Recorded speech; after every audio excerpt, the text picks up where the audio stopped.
Obrigado, gente. Obrigado. Eu queria iniciar agradecendo muito a Deus pela oportunidade de, mais uma vez, estarmos juntos não para conversar, para poder falar, para poder prometer, mas estarmos juntos para poder entregar e dar início de outras obras. Hoje, numa ação só, a gente faz aqui a inauguração do Descomplica Perus Anhanguera, que é um equipamento super importante, já está funcionando, inaugurando esse equipamento, e também o início das obras da nossa UPA Anhanguera, junto da UBS Jardim Rosinha e também da nossa UBS Recanto dos Humildes. Então, numa ação só, olha quantos avanços a gente está tendo. E aqui em Perus, a gente fica muito feliz, por exemplo, das obras que nós estamos fazendo com relação à questão do combate às enchentes. São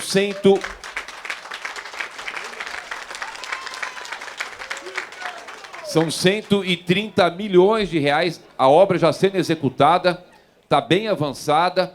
Nesse período que a gente teve de chuvas muito fortes na cidade, a gente não teve nenhum problema, né, Luciana? Graças a Deus, nem terminou a obra, mas já hoje é uma outra situação. A hora que terminar essa obra, que tem toda a questão de fazer os 3 piscinões, o alteamento das pontes, a canalização dos córregos, a gente não vai ver mais aquilo que a gente, infelizmente, há um tempo atrás, viu de um rapaz ser levado pela enchente e perder sua vida. Onde teve o Bruno Covas aqui na época, em solidariedade à família, e a gente pôde agora dar início a essa obra, ela está acontecendo. Tem aqui o Descomplica, que vai ajudar muito, né, o nosso querido secretário Bruno Lima, a Maiara e toda a sua equipe, falaram aqui desse serviço que a gente vai poder vir aqui, ganhar tempo, ter agilidade nas nossas ações. A cidade de São Paulo é uma cidade de pessoas trabalhadoras, né, que está sempre correndo contra o tempo. Ter o Descomplica aqui inaugurado, que vai poder facilitar muito a vida das pessoas, é fundamental, já está funcionando. E o Bruno Lima e a Maiara me contavam ali que já está com 100% de satisfação, né? O último que a gente inaugurou, e esse é o 19º, gente, já são 19. E o último que a gente inaugurou estava com 99% de satisfação, né? Aí elas ficaram tristes, o Bruno Lima. Mas estava bom já, né? Ainda mais com 100% de satisfação. Então, muito importante a gente fazer essa inauguração aqui. E a questão da gente poder hoje dar início nas obras, está licitado, contratado, e no ano que vem, se Deus permitir, e Deus quiser, e vocês quiserem, eu volto para inaugurar a nossa UPA.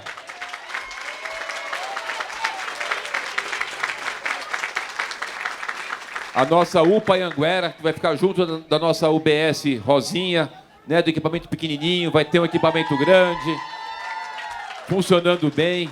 A gente já inaugurou aqui a UPA City Araguá, ou seja, muitas coisas acontecendo. O nosso secretário Zamarco comentou aqui o quanto que a gente vai estar conseguindo avançar. Mas eu sei que ainda falta muita coisa. Eu sei que a gente ainda tem muito trabalho para fazer.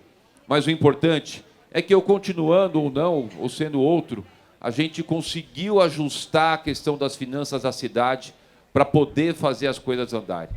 Porque, gente, a gente pode lutar, a gente pode brigar, a gente pode fazer reunião e solicitar, e é bonito que a sociedade tem que fazer isso, os vereadores têm que fazer isso, mas se não tiver caixa, não tem o que fazer. Se não tiver o dinheiro para fazer a obra, se não tiver o dinheiro para poder manter o custeio desses equipamentos, a gente não sai do lugar. Pode espernear. Foi preciso fazer um ajuste importante na saúde, que é uma outra saúde, que é a saúde financeira da cidade. E hoje a cidade está com a sua saúde financeira capaz de dar resposta às necessidades que a nossa população precisa. É lógico, a gente vai conseguir fazer tudo de uma vez. É muita coisa que tem para fazer. Mas o avanço que a gente teve e o avanço que a gente está tendo e a possibilidade de continuar avançando, hoje está posto na nossa cidade de São Paulo. Hoje é uma realidade. Por isso que a gente está aqui só nessa região, a infinidade de obras. Quantas obras está acontecendo aí, Luciana?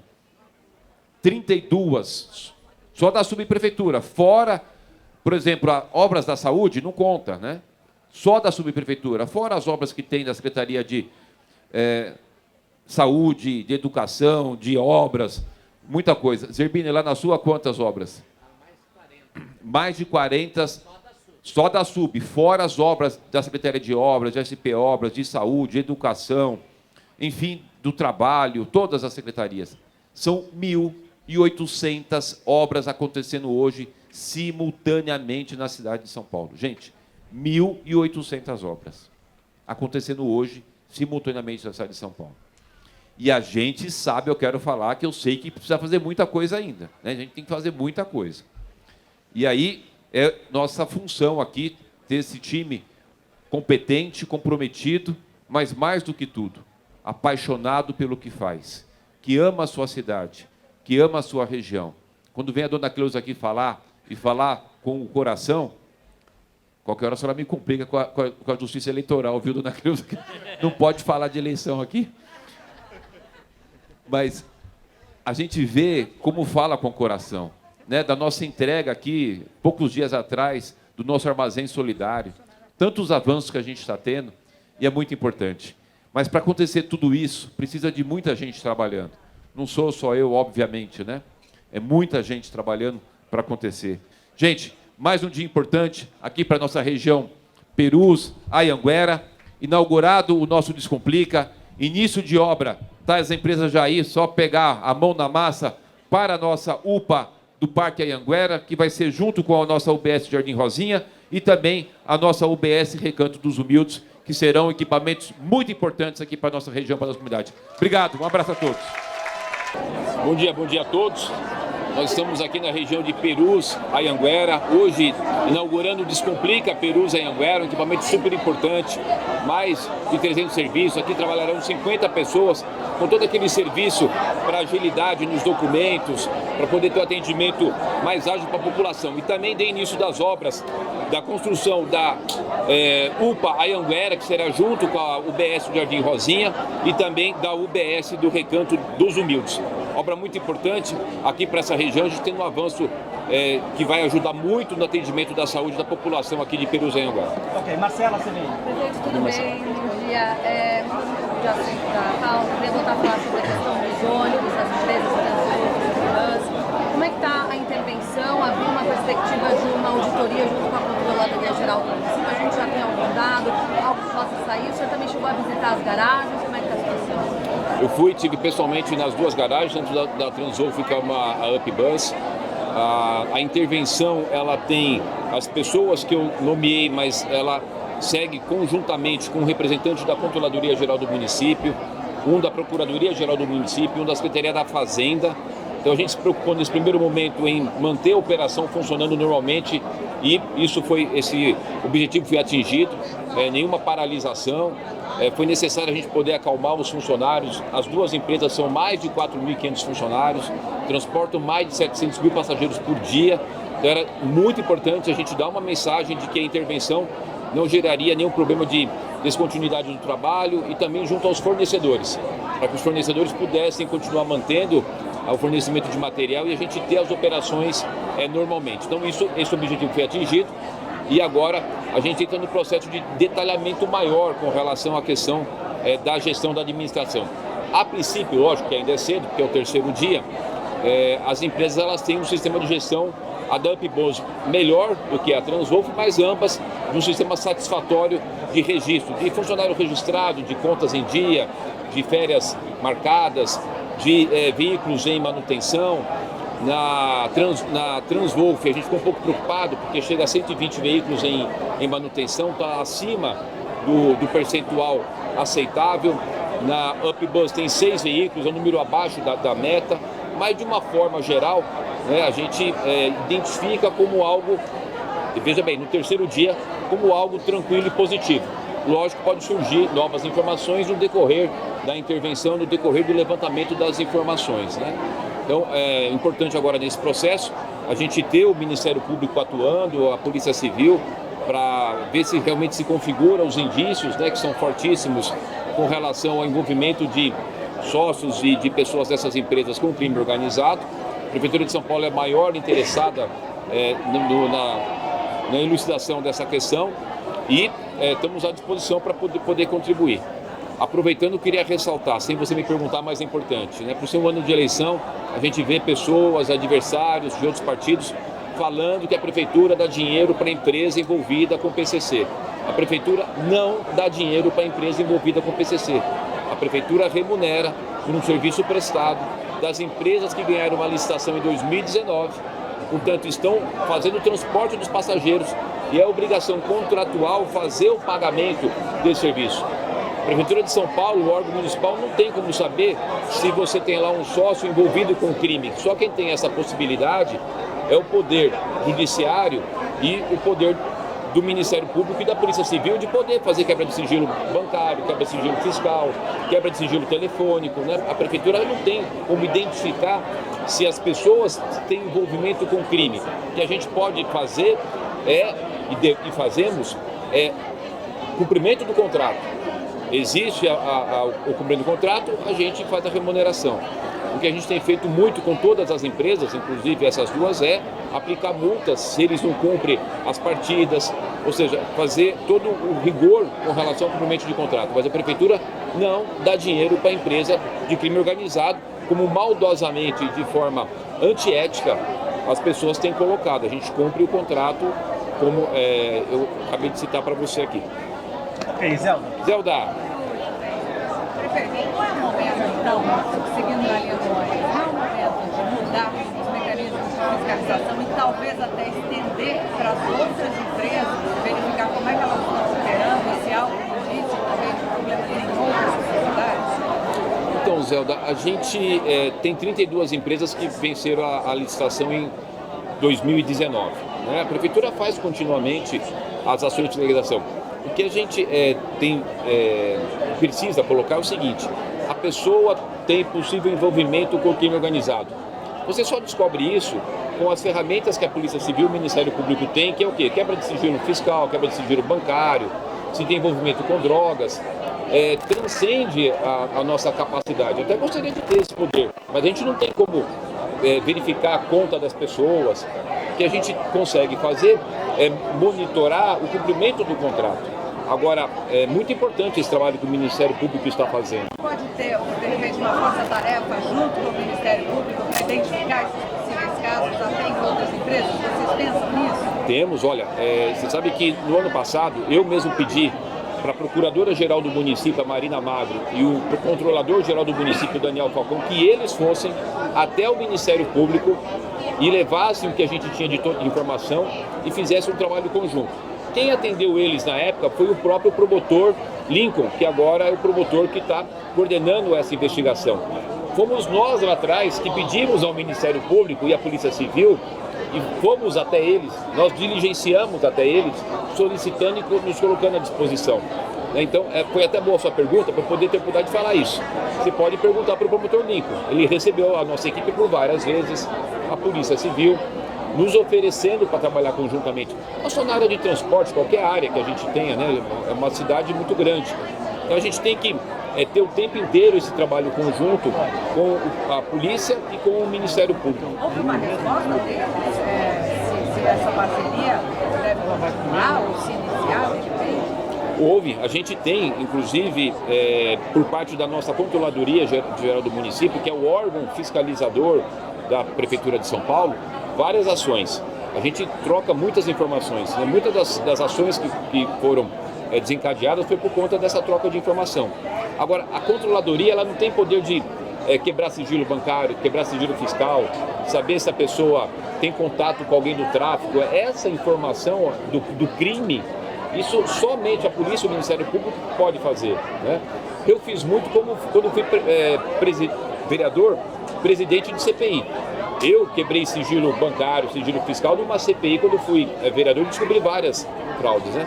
Então, a gente tem um interesse, o maior interessado em descobrir se existe alguma situação, todos nós.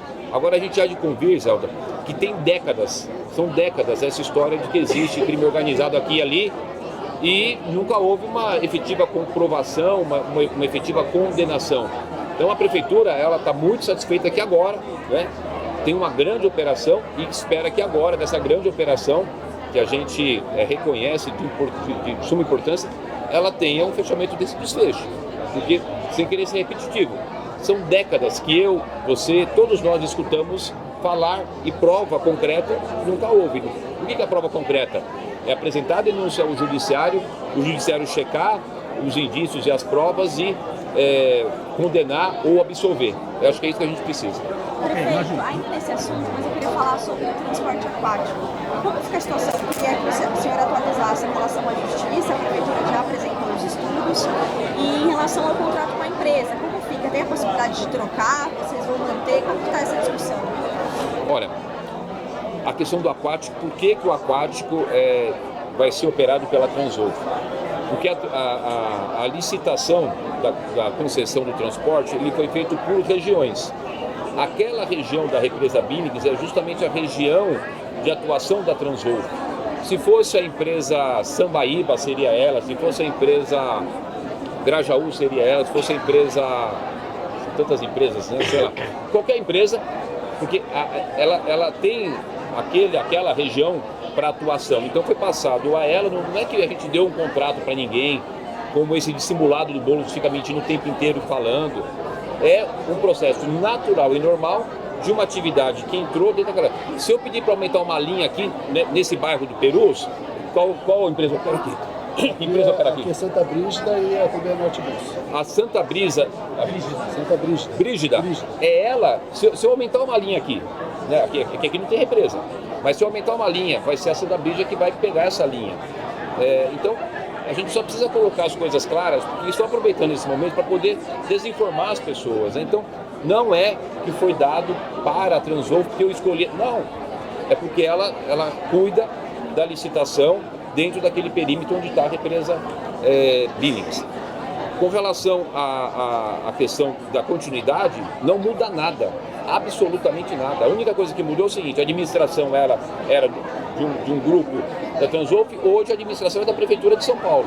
No caso da Transovo, o interventor é o Valdemar, que tem 45 anos de SP Trans, junto com o representante da Controladoria, da Procuradoria e da Secretaria da Fazenda, mais uma grande equipe, né, que está administrando. Então toda a administração, tudo aquilo que estava em andamento continua normalmente. Mas e o caixa? Vocês têm acesso ao caixa deles? E, por exemplo, a Transmovo, vocês vão continuar... Tem acesso ao caixa. No primeiro dia que eu estive lá, na intervenção à noite, eles haviam contado, por exemplo, R$400 mil, que estava no caixa, que foi pedido, por exemplo, para pôr em dinheiro. A questão, porque esse valor, a administração continua normalmente, né? Os ônibus saem, recebem o recurso, deposita, paga o fornecedor, as linhas, tudo não muda absolutamente nada do ponto de vista, essa era a nossa maior preocupação, né? Que do ponto de vista operacional, o passageiro não fosse afetado. A gente cuidou muito disso. E torcendo para que a Polícia Civil e o Ministério Público façam o papel deles, que é cuidar de saber se as pessoas têm realmente envolvimento com a organização criminosa ou não. Se tiver, aí me avisa, olha, tem, aí eu cancelo o contrato, eu tenho motivo para cancelar o contrato. Hoje, o que a gente tem é uma investigação. Tem alguma novidade só em relação à justiça, aos estudos apresentados? Tem alguma novidade em relação a isso? A gente está apresentando a promotora, ela é a mesma que não queria que a gente fizesse a demolição da quadra 37 e 38 lá da Cracolândia, é a mesma que parou lá a minha obra de alargamento da Estrada do Alvarenga. Então, a gente precisa, eu pedi para o meu pessoal ir até ela e explicar um pouco o que é a vida real. Né, o quanto as pessoas precisam de ter o atendimento do poder público, do quanto... Porque lá passa barco todo dia. Só o barco que vai transportar as pessoas que não pode. É ilógico, é irracional, é fora do razoável. Né? Com todo respeito à instituição Ministério Público, mas tem promotor que precisa um pouco sair do ar-condicionado. Né? Você vai lá, os barcos, tem a balsa que atravessa para a Ilha do Bororé todo dia. Você tem os barcos da EMAI, tem os barcos de pessoas que vão pescar, navegar, tem muitos barcos que andam lá. Só o barco que vai transportar o passageiro é que vai movimentar a água e vai tirar o que está lá no fundo da represa e poluir. Quer dizer, não precisa nem ser muito inteligente para ver que é uma informação equivocada. Mas aí a nossa equipe vai levar para ela, né, e vai mostrar que é um equívoco. Ela está cometendo um equívoco. Eu fico triste porque já era para estar funcionando. Né?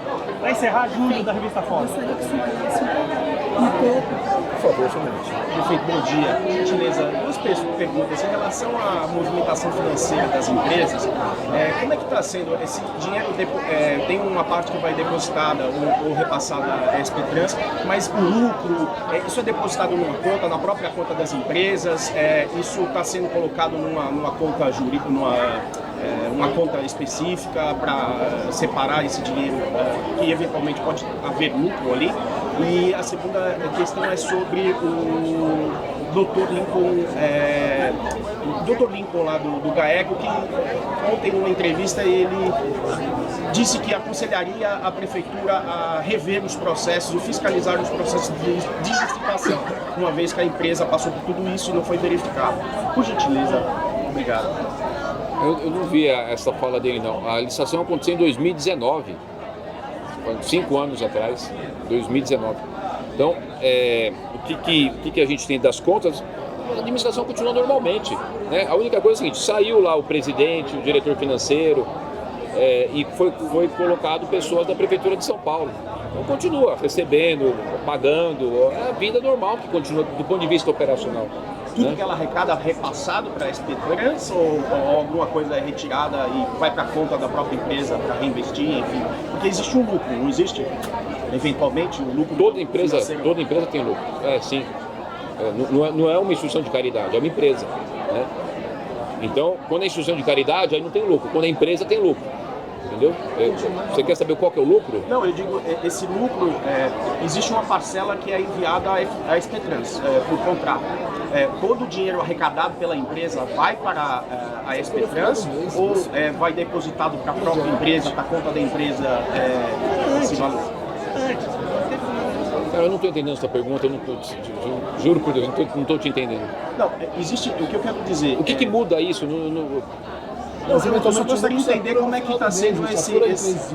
Se apurar no final do mês, o lucro, se apura em 3 dias, em 4 dias. Sim, mas se isso já existe alguma... Não, isso os interventores estão vendo. Ok, gente, obrigado.